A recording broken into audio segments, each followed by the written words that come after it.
എന്ന് പറഞ്ഞാൽ നമ്മള് തെറ്റ് ചെയ്യുന്നില്ല. പക്ഷെ അവര് നമ്മളോടങ്ങ് വൈരാഗ്യം വെച്ച് പുലർത്തുന്ന ഒരു പ്രവണത. പക്ഷെ ഞാനതിനൊക്കെ അങ്ങ് ഫൊർഗീവ് ചെയ്ത് പോവാ. നമ്മള് ചെയ്യാത്ത തെറ്റിന് അവര് തെറ്റിദ്ധരിച്ച് നമ്മളോട് പിണക്കം വരുന്നു. ആയിക്കോട്ടെ. അപ്പോ അത് അതില് നമുക്ക് എന്തെങ്കിലും കോസ് ഉണ്ടോ? നമ്മള് വെച്ചോണ്ടിരുന്നിട്ട് കാര്യമുണ്ടോ? സീ 2 കാര്യത്തിൽ അത് ചിന്തിച്ച് നോക്കണം. വളരെ ആണ്. എന്നെ ചൂസ് ചെയ്യുന്ന ആൾക്കാര്, എന്നെ വിലയിരുത്തുന്ന ആൾക്കാരുടെ ജീവിതത്തിൽ മതി ഞാൻ. എനിക്ക് എല്ലാവരുടെയും ജീവിതത്തിൽ ഇരിക്കേണ്ട ആവശ്യമില്ല. മനസ്സിലായോ? ഞാൻ ആരുടെയും ഹീറോ അല്ല. ഞാൻ അവരുടെ കഥയിൽ ഹീറോ അല്ല.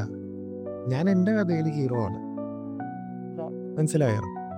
ഞാൻ എൻ്റെ കഥയിലാണ് ഹീറോ. മറ്റാരുടെയും കഥയിലല്ല. At the end of the day എന്താ?